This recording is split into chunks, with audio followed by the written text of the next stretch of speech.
Welcome to Doug in Exile. This is where the happy patriots hang out. Welcome if you're a happy patriot. Come on in, kick your feet up on the table. You can put your feet up on your table here. We're all comfortable in the South. We're going to get into the cancellation of Cracker Barrel, why I will never step in a Cracker Barrel ever again. I got to ask this question. I think I probably know the answer. What if all the customers are coming at you hard enough about the look of the restaurant and they want to go back to the old way? Would you do it? Honestly, the feedback's been overwhelmingly positive that people like what we're doing. Shout out to the Quad Club, to the people that watch 4 videos a day. I can't thank you enough. My job here is to entertain, make the news entertaining, and keep you informed. The big news today, one of the biggest news items, is James Comer going after this Ian Sams guy who lied about Joe Biden's mental acuity. This goes into the autopen scandal. Let's watch Comer. And yet no one can say for certain that Joe Biden was given the was given the orders to use the autopen. And if you're using the autopen to sign one document and Joe Biden's in the White House 75% of the time when the document's used, why not have Joe Biden sign the document right there? Why have to go through all the bureaucracy of using the autopen? I mean, this was a huge interview today, and I think it contradicts everything that the former Biden people are saying with respect to the president's mental fitness. There were very few people that were around Joe Biden, especially at the end. And that's when the majority of the pardons and executive orders were signed with that autopen. I mean, I can't say this enough. I want to say this one more time so everyone understands. Ian Sams, who was the White House spokesperson for a significant amount of Joe Biden's time as president, interacted with him two times. So, we're going to continue to bring people in. And we're going to go into that. First, I'm going to show you Ian Sams. Let's show Ian Sams, this massive liar. Remember this wormy looking dude? This is wormy looking Ian Sams. This is July 2nd, 2024, just so you can hear in Ian Sams' own words lying about President Biden. Have you ever heard any accounts like that or witnessed that? No, I've got to say that doesn't look anything like the president that I know. When I deal with him, he's sharp, he's asking tough questions, and he's speaking, I think maybe most importantly, speaking passionately about what matters to him. Yesterday, when he gives the speech about what the Supreme Court did, he drove that speech. He was at Camp David, and he came back earlier so that he could speak to the American people about just how strongly he feels about this decision and how wrong it was. That's the President Biden that so many of us experience every single day.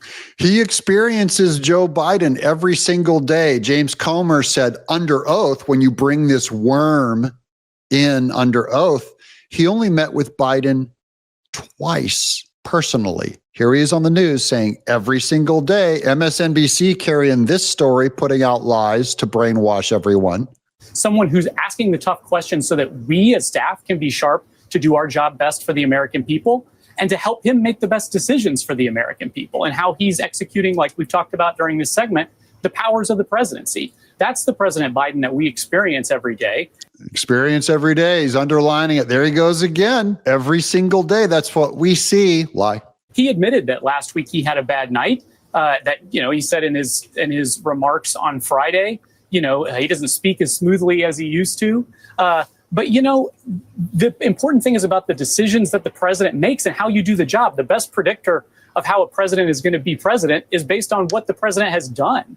And we did a vote on what he did, and America overwhelmingly threw the worst president in American history out. And we voted out Kamala Harris, who would have been probably the second worst. I think she actually would have surpassed Biden as an even worse president, because even though Biden was near comatose and senile, he's even worse than Kamala Harris, our first alcoholic. She would have been our first alcoholic special needs president.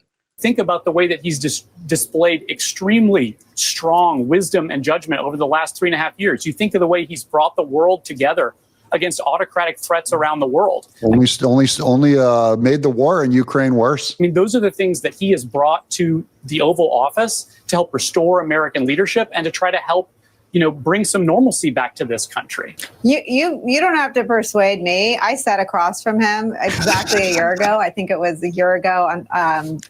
The last time this Ian Sam sat across from him was probably a year ago too. Yeah, we don't have to convince MSNBC. You got your marching orders. Back to Comer. And again, this person, Ian Sams, is the one that would counter everything Robert Hur, or anytime anyone would suggest that Joe Biden wasn't mentally fit, he would say, no, he's at the top of his game. Every time he tweeted out, and there several times he gave interviews on MSNBC. Every time I've interacted with the president, he was sharp. He asked great questions. In there, under oath, he interacted with the president 2 times the entire time. The entire time he worked in the White House. That's shocking. That's astonishing. Any questions? Did he tell you what those 2 times were? Like, do you know what those 2 interactions were? No, he really didn't have a good memory of the 2 times he interacted with the president, which would make me think that he didn't interact with him very long. Let this think. Even the 2 times under oath, he couldn't remember anything. Can you tell us anything about? I don't remember. Yeah. Stunning. What a massive. This is insane lies. Here's Comer. I should provide a translation through his thick accent, but I think a lot of my audience is in the South. Let me know in the chat below. Yeah, not only did Robert Hur interact longer with Joe Biden than Joe Biden's own spokesperson, I interacted more with Joe Biden than Joe Biden's spokesperson. I flew on Air Force One with Joe Biden to Kentucky when we had a tornado. I talked to him on Air Force One. Ian Sams never flew on Air Force One. Do you recall a president spokesperson not traveling with the president? Comer spent more time with Joe Biden than Ian Sams. They should bring Comer in and use his expert testimony against Biden's mental acuity. But wait. Hold on here. I got another Ian Sams, but I think I'm going to go instead because Comer's from the South. I think we're going to break into this. This is Cracker Barrel. I'm going to explain to you because all of us in the South, hey, I love the banjo. I was born in LA, but I live in Tennessee now 10 years. I was raised in the San Joaquin Valley in California. So I was all around country folk. We loved Cracker Barrel. Okay. Here in Tennessee, I've had their chicken fried steak with an egg on it and slather it in gravy. And a lady would come out and give us our coffee.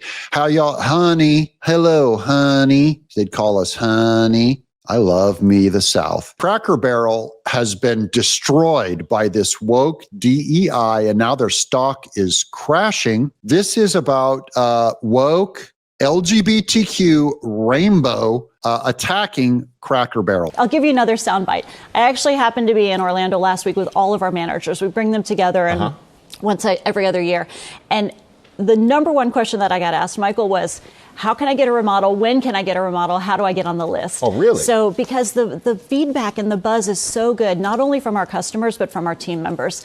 They want to work in a wonderful restaurant. So we're doing everything for our guests and our team members. Well, Julie Messino, it's wonderful to have you here. Pleasure to be here. Thank you for answering those questions for all the Cracker Barrel fans out there.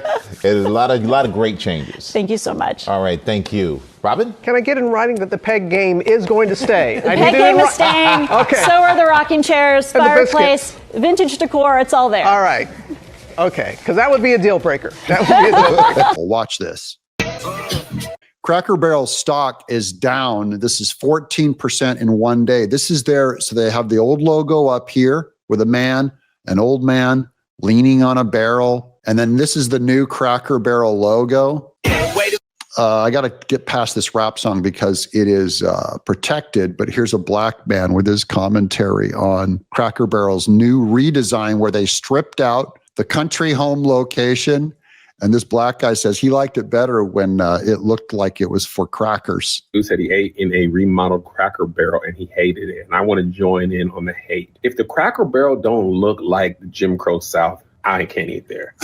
You got to have the racism aesthetic. You got to have the rocking chairs and the hint of segregation in the air. If I don't feel like I'm on the set of Sinners, then how do I know I'm in a Cracker Barrel?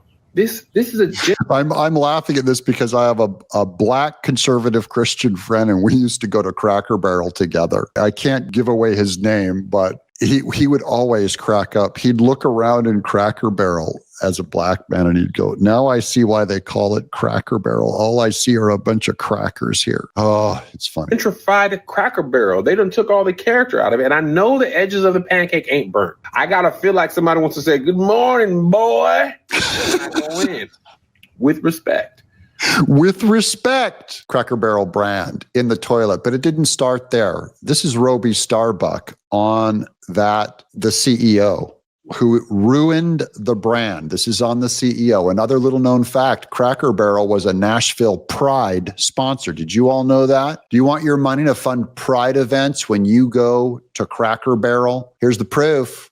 There's Cracker Barrel down there in Nashville Pride, funded by Cracker Barrel. Is that Southern brand? Is this your brand? There's the Cracker Barrel behind. There's a trans person. Rainbow broke out. Special thanks, Cracker Barrel from Nashville Pride Festival. Stop by each booth for freebies all weekend. Roby Starbuck called this out back in June of 2024. Cracker Barrel's gone completely woke, guys. They're about to get the Dylan Mulvaney Bud Light treatment. I will never step foot in a Cracker Barrel again. They're trying to remove all their Southern comfort, that beautiful opening store full of all kinds of goo-goo clusters, and you can get Dolly Parton CDs, and inside all those cool signs hanging all around it. This is the cause of it. Julie Fels-Massino, CEO of Cracker Barrel and former president of Taco Bell International, has regularly expressed support of inclusion and diversity throughout her career. At Cracker Barrel, under Massino's leadership, the company's official materials and corporate messaging have cited an active commitment to inclusion, detailing strategies such as attract, select, develop and retain high-performing talent with diverse backgrounds. They went for the diversity, experiences, and perspectives. The company's public culture of inclusion page specifically outlines initiatives in this area and details actions such as considering a diversity of broad candidate selection and broad reporting on the racial and ethnic diversity of its members. Tenure attracted support and criticism. This is Cracker Barrel's DEI, diversity, equity, and inclusion programs, pointing to company statements and initiatives that support inclusion and representation of various backgrounds, genders, there's only two, and ethnicities as assertive. They should promote merit instead. And here's the backlash on the internet. Woke Barrel.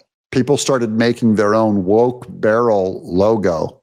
This is going to crash hard. So I made my own, inspired by these logos. Here's one I made. Cracker, two crackers sitting by a barrel. I like that one a lot. Here's my other favorite one. This is how you heal your brand, Cracker. I designed this one for you for free. Double barrel. Come on, let's get back to the South. That's what I say. Speaking of healing, this is Ron DeSantis. This is a great one on DeSantis just announced the illegal alien truck driver that took the lives of 3 innocent Americans is being extradited back to Florida. This is about how DEI, which has taken over Cracker Barrel, took the lives of 3 people in Florida. Listen to DeSantis on this. Ron DeSantis of Florida is talking about the illegal immigrant truck driver who had the driver's license from California that killed 3 people in Florida. Let's listen in.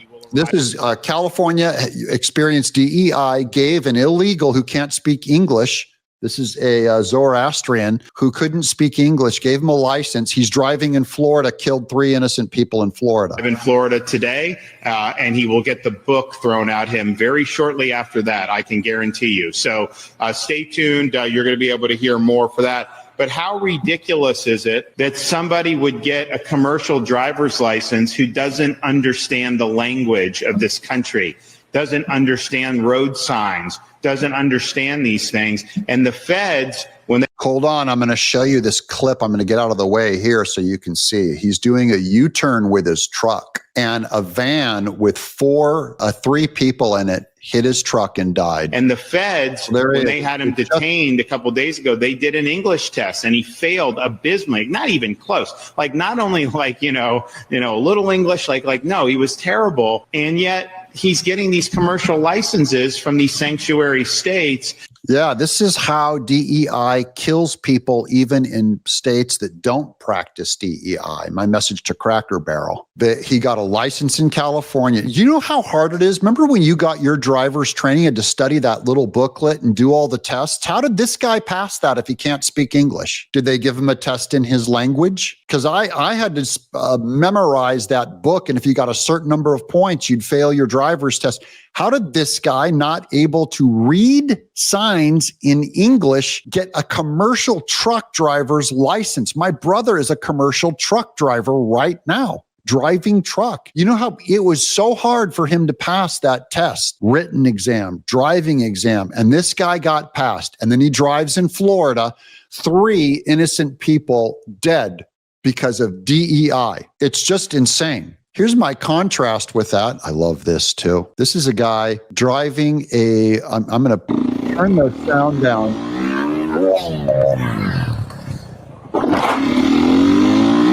This guy is driving between 2 trucks, and doing a backflip on his motorcycle is safer than giving that DEI guy a truck driver's license. No one got killed on that.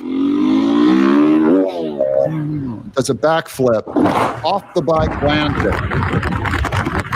That's another angle. Here he goes.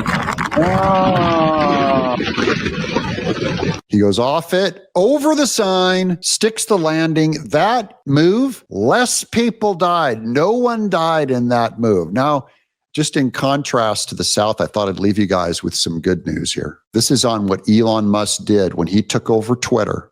This is David Sachs. He got the call from Elon Musk. I did not know this happened when it happened. And they revealed the actual policing and spying on you at Twitter before Elon Musk bought it. I mean, there's just a couple of things. If they didn't happen, all of this stuff would still be considered a conspiracy theory, or we wouldn't know about it. Like if we didn't, nobody else had filed. If we didn't file that lawsuit and seek discovery, and if the richest guy on the planet doesn't choose to buy Twitter and expose all of that, people would still be claiming that this was some conspiracy theory, right? Like we wouldn't, if you just think of the world would be a much different place right now. And so I think that's a big success.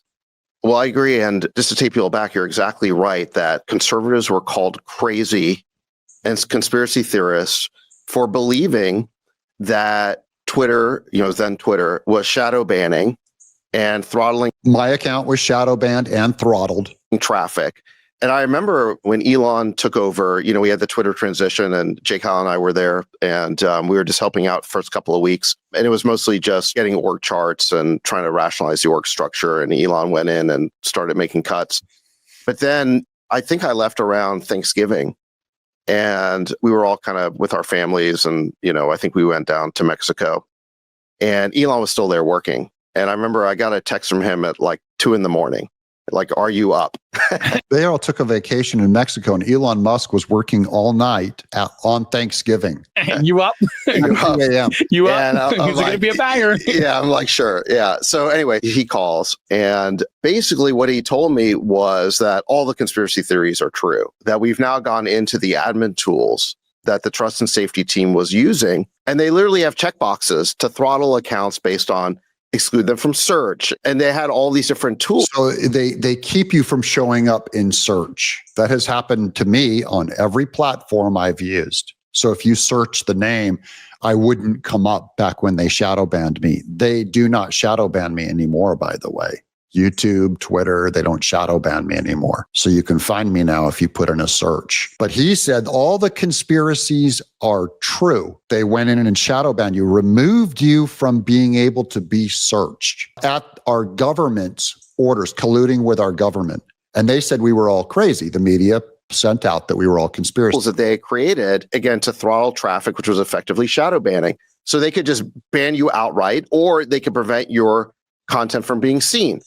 They didn't ban you outright because then you would know if you got banned. So the way that they got around it, but wait, there's more. Here's Trump. This is Michael Flynn. Tina Peters is currently being held in a state facility in Colorado, but she possesses critical information as a potential federal witness in the current investigation ongoing into the stolen 2020 election. I'm not making a statement on that. I'm only saying she's being held. Federal authorities, including Pam Bondi, in order to secure her critical testimony, must immediately move to have Tina Peters released into federal custody. Additionally, a thorough investigation should be conducted into the judge who sentenced her to determine whether her imprisonment was proper or influenced by bias. We know it was. Here's Donald Trump. Radical left Colorado Attorney General Phil Weiser ignores illegals committing violent crimes like and murder in his state and instead jailed Tina Peters, a 69-year-old Gold Star mother who worked to expose and document Democrat election fraud. Tina is an innocent political prisoner being horribly and unjustly punished in the form of cruel and unusual punishment. This is a communist persecution by radical left Democrats to cover up their election crimes and misdeeds in 2020. And again, I'm only saying I want more information on the 2020 election. I'm not pushing out a conspiracy. I'm saying they won't let you look. They won't let Tina Peters out to look. The same Democrat Party that flies to El Salvador to try to free a MS-13 terrorist is cruelly imprisoning, perhaps for life, a grandmother whose brave and heroic son gave his life for America. Colorado, my mom lives in Colorado, must end this unjust incarceration of an innocent American. I am hereby directing the Department of Justice to take all necessary action to help secure the release of this hostage being held in Colorado prison by Democrats for political reasons. Free Tina Peters now. That's August 20th, yesterday. Here's Trump with more. Free Tina Peters, he says. He tweets, a brave and innocent patriot who has been tortured by crooked Colorado politicians, including the big mail-in ballot supporting the governor of the state. Let Tina Peters out of jail right now. She did nothing wrong except catching the Democrats cheat in the election. She is an old woman and very sick if she's not released. I'm going to take harsh measures.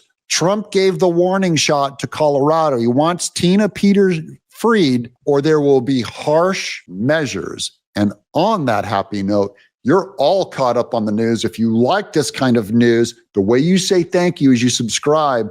Shout out to the Quad Club, to my people who watch 4 videos. Love you all. See you guys tomorrow. I'm Doug in Exile.